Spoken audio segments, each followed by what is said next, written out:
Hello friends, आजच्या नवीन व्हिडिओमध्ये तुमचे मनापासून स्वागत करते। तर आज आपण बघा इथं कटोरी ब्लाउजचं पेपर पॅटर्न तयार करायला शिकणार आहोत। तर इथं बघा ब्लाउज पीस एकदम सुंदर असा दिलेला आहे। तर बघा इथं आपण 28 साईजचं कटोरी ब्लाउज इथं कसं कटिंग करायचा, लहान साईज असेल तर शोल्डर मुंडा किती घ्यायचा ते आजच्या व्हिडिओमध्ये शिकणार आहोत। तर व्हिडिओ तुम्ही शेवटपर्यंत पहा। तर इथं बघा ब्लाउजची पूर्ण उंची 12.5 इंच आहे। तर मी 1 इंच त्याच्यात मार्जिन ॲड केलेलं आहे, म्हणजे आपल्याला 13 इंच इथं ब्लाउजची उंची घ्यायची आहे। तर तुम्ही सुरुवातीपासून तुम्हाला ब्लाउज कटिंग शिकायची असेल तर तुम्ही 28 साईजपासून सुरुवात करू शकता। तर आता इथं बघा शोल्डर आहे ते इथं मी 5 इंच घेतलेला आहे। तर तुम्ही इथे 4.25 सुद्धा इथं घेऊ शकता। तर या पद्धतीने शोल्डर जॉईंट करून घ्यायचं।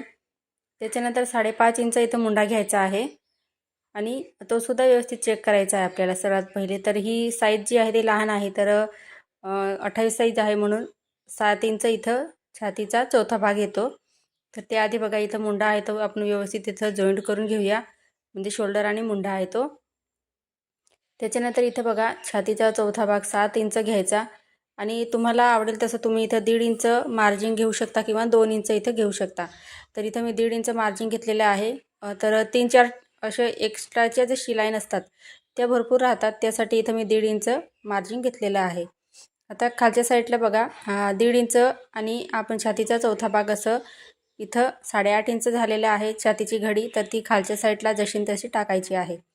आता साईज लहान आहे त्यासाठी बघा इथं मुंडा इथं कमी घ्यायचा आहे। आता इथं बघू शकता तुम्ही, आपण जर या पद्धतीने मुंड्याचा आकार जर दिला तर तो खूपच इथं मोठा होईल, कारण आपण फिटिंगच्या साईडला तिथं आपली कमी येणार आहे। तर इथं बघू शकता मी पाठीमागचा जो मुंडा आहे तर तो 1.25 इंच घेतलेला आहे, म्हणजे पाव इंच त्याच्यात मी कमी केलं।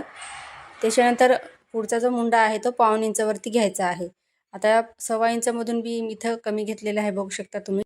तर बघा असं साईज जर लहान असेल तर मुंड्याचा शेप आहे तो लहान मोठा इथं तुम्ही घेऊ शकता।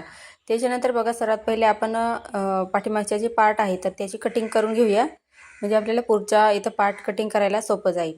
तर सर्वात पहिले बघा इथं मागचा जो मुंडा आहे तर त्याचा शेप आहे तो कटिंग करायचा आहे। आता इथं पुढचा आणि पाठीमागचा पार्ट आपण सोबत कटिंग करणार आहोत, त्यासाठी या पद्धतीने बघा व्यवस्थित कटिंग करून घ्यायचं। तर पहा इथं या पद्धतीने आपण कट करून घेतलेलं आहे। आता इथं बघा पुढच्या भागाची आपण इथं मार्किंग करणार आहोत, त्यासाठी 2 इंच मी गळारुंदी घेतलेली आहे। त्याच्यानंतर इथं 6 इंचचा गळा घेतलेला आहे। तर हाईट जर खूपच कमी असेल तर तुम्ही इथे 5.5 इंच पुढचा गळा घ्यायचा आहे। आता 2 इंच गळारुंदी खालच्या साईडला सुद्धा टाकायची। त्याच्यानंतर या पद्धतीने बॉक्स तयार करायचा आहे आपल्याला, या पद्धतीने बघा।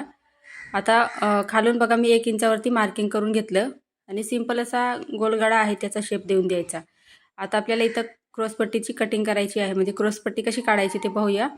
तर क्रॉसपट्टी बघा मी गळ्याकडून 2.5 इंच घेतली, त्याच्यानंतर मुंड्याकडून आपल्याला 2 इंच घ्यायचा आहे। तर या पद्धतीने बघा आता सिंपल असा क्रॉसपट्टीचा इथं आपल्याला शेप द्यायचा आहे।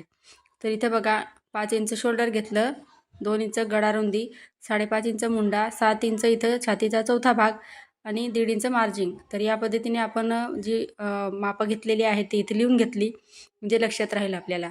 आता जिथे 2 इंच घेतले तिथूनच मी आतल्या साईडला 4.5 इंच घेतलं आणि तिथून पॉईंट आहे त्याच्या तिथून बघा या पद्धतीने एक लाईन आखून घ्यायची आहे। आणि जिथं बघा गळ्याच्या तिथं आपण 5 इंचवरती मार्किंग केलं होतं, म्हणजे 1 इंच वरती मार्किंग केलं होतं, गळ्याचा शेप दिला तिथं। तर या पद्धतीने आपल्याला कटोरीचा शेप द्यायचा आहे। तर बघा इथं तुम्ही जर नवीन शिकत असाल तर या पद्धतीने सर्वात पहिले पेपर पॅटर्न तयार करायला शिकायचं। त्याच्यानंतर म्हणजे वारंवार आपल्याला जी गोष्ट येत नाही तर ती तुम्ही पेपरवरती प्रॅक्टिस करा, त्याच्यानंतर तुम्हाला ती परफेक्ट जमेल। तर या पद्धतीने बघा तुम्ही 28 साईजचं पेपर पॅटर्न घरबसल्या तुम्ही शिकू शकता। तर या पद्धतीने आता सर्व इथं मापं जी आहेत ते आपण टाकून घेतली, त्याच्यानंतर या पद्धतीने आपल्याला कटिंग करून घ्यायचं आहे। आता इथं बघा आपल्याला बाहीची कटिंग पाहायची आहे। तर बाही इथं बघा 3 इंचची बाही आहे आणि आपल्याला 1 इंच मार्जिन घ्यायचं आहे। तर मी इथं 4 इंच घेतलेलं आहे बघा। त्याच्यानंतर बघा बाही लांबी इथं 4 इंच घेतली। आता छातीची घडी आपण बघा इथं 7 इंच छातीचा चौथा भाग अधिक 1.5 इंच असं घेतलं होतं, म्हणजे 8.5 इंच घेतलं होतं। तर इथं बघा बाहीची कटिंग करताना 7.5 इंच इथे आपल्याला बाहीची घडी टाकायची आहे, म्हणजे 1 इंच मायनस करायचं आहे छातीच्या घडीमधून। त्याच्यानंतर बघा या पद्धतीने बॉक्स तयार करून घेतला। इथं बघा बाहीला आकार देण्यासाठी वरून 2 इंचावरती मार्किंग करायचं आहे आणि आतल्या साईडला सुद्धा 2 इंच घ्यायचं आहे. तर 2 इंच घेतले आतल्या साईडला, ते सर्व साईजसाठी आहे. त्याच्यानंतर अशी तिरकस लाईन आखून घ्यायची. तर बाही जर तुम्ही अंदाजे काढत असाल तर तुम्ही एकदा नक्की या पद्धतीने ट्राय करा. आता बघा, पहिला पॉईंट घेतला त्याला खाली अर्धा इंच घेतला आणि वरचे जे पॉईंट होते 2 त्यांना वरच्या साईडने घेतलेला आहे. आणि सिंपल असा आपल्याला या पद्धतीने बाहीचा शेप द्यायचा आहे. अंदाजे न देता तुम्ही या पद्धतीने एकदा बाही कटिंग करून पहा. आता इथे बघा, खाली आपल्याला दंडघेरचं माप टाकायचं आहे 5.5 इंच आणि इथं मार्जिन घेतलं आहे त्याच्यामुळे थोडंसं पाव इंच तिथं राहिलेलं आहे. म्हणून मी ती बाहीचं दंडघेरचं कटिंग न करता या पद्धतीने बघा वरचा जो शेप आहे आपला मुंड्याचा, तर तो इथं कटिंग करून घेते. तर बघा, इथं या पद्धतीने जशी आहे बाही तशी कटिंग करून घेते. आणि जेव्हा बघा बाही जॉईंट करणार तेव्हा आम्ही एक्स्ट्राचा पार्ट आहे तिथं फिटिंगमध्ये एक्स्ट्रा दाबून घेणार आहे. तर बाही जी आहे ती व्यवस्थित येते. म्हणजे हा कस्टमरचा ब्लाऊज आहे, तर त्यांना एकदम परफेक्ट बसलेला होता. तर त्याने आणखी 2 ब्लाऊज माझ्याकडे शिवायला दिलेली आहेत. तर त्याच्यानंतर बघा, क्रॉसपट्टीची मार्किंग करायची आहे आपल्याला. तर मी इथं 8.5 इंच आपण छातीची घडी घेतली होती. तर इथं बघा, अर्धा इंच आपल्याला क्रॉसपट्टीमध्ये वाढवायचं आहे. म्हणजे 9 इंच मी इथं घडी घेतली. आता एका साईडला 3.5 इंच घ्यायचं आणि दुसऱ्या साईडला 3 इंच घ्यायचं आहे. सिंपल असं आपल्याला इथं क्रॉसपट्टीचा इथं आकार द्यायचा आहे. तर बघा, इथं मी लिहून घेतलं 9 इंच इथं आपल्याला क्रॉसपट्टीची घडी घ्यायची आहे. म्हणजे अर्धा इंच वाढवून घ्यायचं. म्हणजे काय होतं, जोडताना कमी पडू नये यासाठी एक्स्ट्राचं वाढवून घ्यायचं. उरलं तर आपल्याला कटिंग करता येते. आता कटोरी कशी वाढवायची ते बघूया. तर गळारुंदी बघा आपण 2 इंच घेतली होती. तर ती इथं मी आडवं माप टाकून घेतलं आणि उभी मार्किंग आहे ती 1.5 इंच घेतलेली आहे. तर बघा, इथं मी 2 इंच घेतलं, या साईडला 1.5 इंच.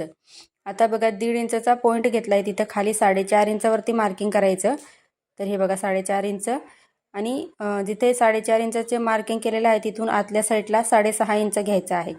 तर साईज लहान आहे त्यासाठी कटोरीसुद्धा आपल्याला लहान काढायची आहे त्यासाठी.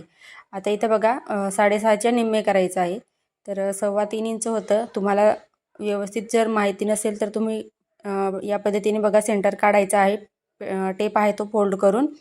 आता वरून बघा आपल्याला 7.5 इंचावरती मार्किंग करायची आहे. तर मी पॉईंट घेऊन घेतला बघा 7.5 इंचचा आणि या पद्धतीने तिघं पॉईंट आपल्याला जोडायचे आहे. तर 6.5 इंच आडवी कटोरी घ्यायची आणि उभी कटोरी 1 इंच एक्स्ट्रा वाढवायची आहे. म्हणजे 7.5 इंच घ्यायची आहे. आता सिंपल असं बघा आपल्याला इथं या पद्धतीने कटोरीचा शेप द्यायचा आहे. त्याच्यानंतर बघा, आपण जे साईड पार्ट कटिंग केलेलं आहे तर ते इथं ठेवायचं आहे. त्याच्यानंतर कटिंग करायचं कटोरीचं. तर पहा, इथं ही कटोरी जी आहे ती या पद्धतीने जास्त होते त्यासाठी बघा इथं मी अर्धा इंच एक्स्ट्रा खाली वाढवून घेतली.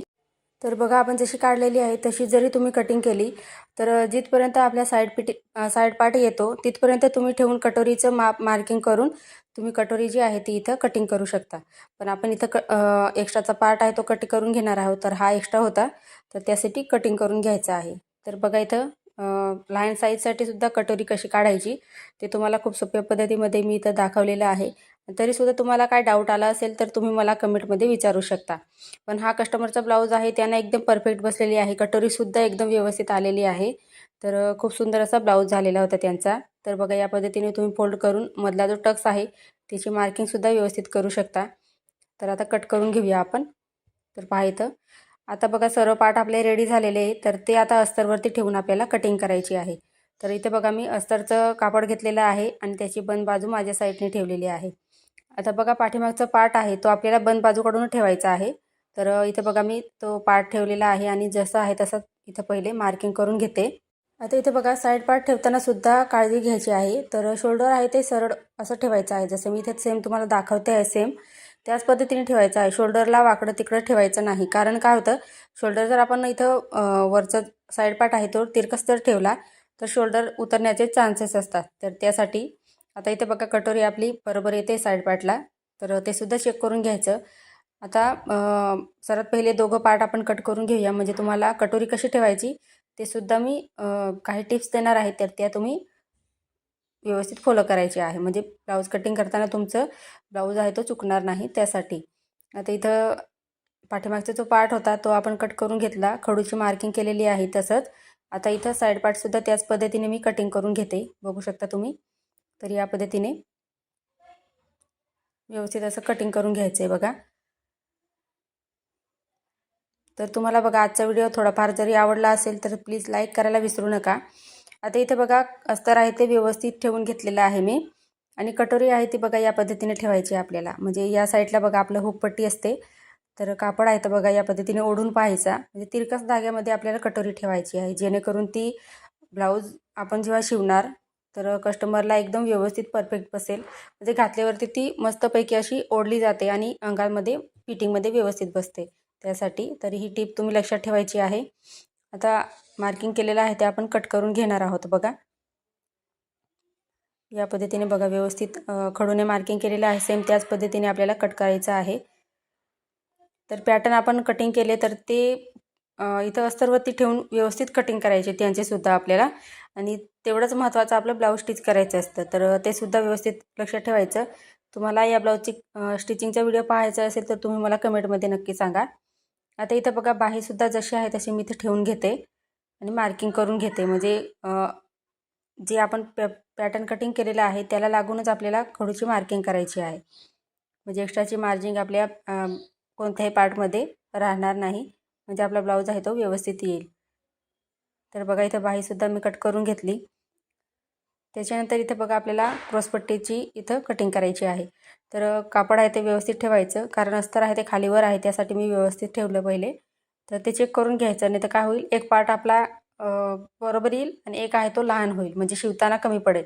तर तसं होऊ नये यासाठी बघा व्यवस्थित असं कटिंग करून घ्यायचं आहे. आता जे पार्ट आपण कटिंग केलेले आहे तर ते इथं अस्तरवरती आपण कटिंग केले तर ते आपल्याला कापडावरती ठेवून बघा मी जसं दाखवते आहे सेम त्याच पद्धतीने कट करून घ्यायचे आहे. तर व्यवस्थित ठेवायचे बघा. तर जसं आपण कापडावरती म्हणजे अस्तरवरती ठेवले होते सेम त्याच पद्धतीने आपल्याला कापडावरती सुद्धा ठेवून अर्धा इंचची मार्जिंग सोडून आपल्याला सर्व पार्ट कटिंग करायचे आहे. तर फ्रेंड्स, तुम्हाला आजचा व्हिडिओ आवडला असेल तर लाईक, सबस्क्राईब आणि शेअर करा. पुढचा व्हिडिओ तुम्हाला कोणत्या टॉपिकवर पाहायचा आहे ते सुद्धा मला नक्की कळवा. आजचा व्हिडिओ पूर्ण पाहिल्याबद्दल तुमचे खूप खूप मनापासून धन्यवाद.